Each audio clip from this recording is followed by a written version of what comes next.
Isaiah 35:1 The wilderness and the solitary place shall be glad for them, and the desert shall rejoice and blossom as the rose.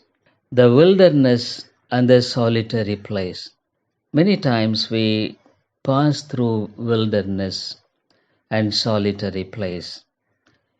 Probably it's so dry, and even not only passing through, many of our situations may be like wilderness and solitary place.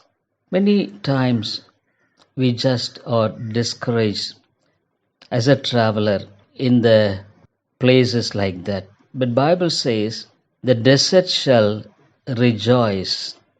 Dear friends, Bible says because God will do great things in such places.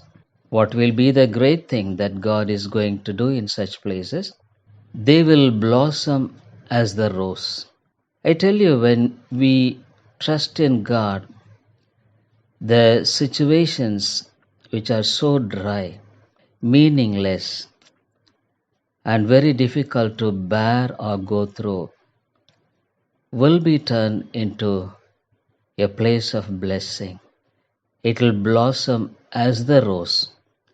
God says, here rose represents such a wonderful thing that will come out of it.